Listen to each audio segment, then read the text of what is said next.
అండి, ఎలా ఉన్నారు? అందరూ బాగున్నారు, అందరూ మనం బాగుంటారండి. నేను చాలా బాగుంటుంది కొబ్బరి పచ్చడి చేశాను. నేను చాలా బాగుంటుందండి. ఒక స్పూన్ సగము ధనియాలు, ఒక హాఫ్ స్పూను జీలకర్ర, 2 స్పూన్ల శనగపప్పు, ఒక స్పూన్ నువ్వులు, హాఫ్ స్పూన్ జీలకర్ర తీసుకోవాలండి. ఒక నిమ్మకాయ సైజు చింతపండు, కొద్దిగా కొత్తిమీర, ఒక కొబ్బరికాయ మొత్తం అండి నేను తీసుకున్నది. ఒక 15-20 దాకా పచ్చిమిరపకాయలు, అంటే మీరు తినే కారం టేస్ట్ని బట్టండి. కొద్దిగా పుదీనా, ఒక 4 టమాటాలు, 10-15 ఉల్లిపాయలండి. చాలా తీసుకో, ఇంకా చాలా బాగుంటుందండి. టేస్ట్ మాత్రం చాలా బాగుంటుంది. మీరు కూడా ఒకసారి ట్రై చేయండి. ఎలా వచ్చిందో కామెంట్ చేయండి, లైక్ చేయండి, షేర్ చేయండి. నాకైతే చాలా బాగా వచ్చింది. మా ఇంట్లో అందరూ షేర్ చేయండి అంటారు.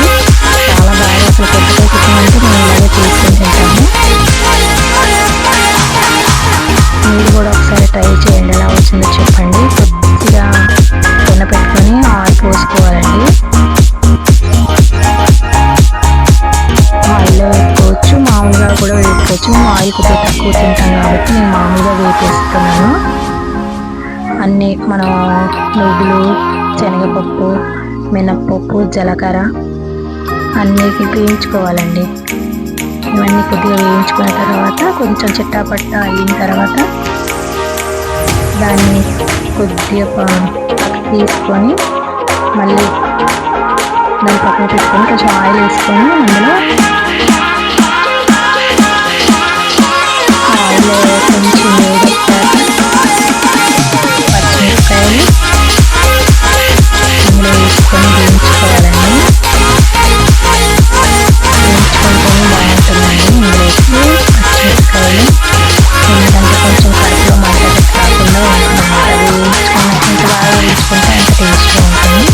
అది కొంచెం వేయాక కొంచెం పుదీనా, అందులోకి కొంచెం కొత్తిమీర, పోకపిచ్చడు, అలాగే టమాటాలు 4 టమాటాలు చేసుకొని పెట్టుకున్నాం కదండి. ఆ 4 టమాటాలు అన్నీ బాగా ఫ్రై చేసుకొని పక్కకు పెట్టుకోవాలండి. తర్వాత ఒక మిక్సీ తీసుకొని అవి మనం వేయించుకున్నవన్నీ మిక్సీ పట్టుకోవాలి. అందులోకి మనం కొబ్బరి వేయించుకొని అవసరం లేదండి, నేను అలాగే వేస్తాను. చాలా బాగుంటుంది. కొబ్బరి వేయించుకుంటే వాటిలో ప్రోటీన్స్ అనేది వెళ్ళిపోతాయి కాబట్టి నేను వేయించుకొని, అలాగే టేస్ట్ కూడా బాగుంటుంది. వెల్లుల్లిపాయలు కూడా వేసుకోవాలి.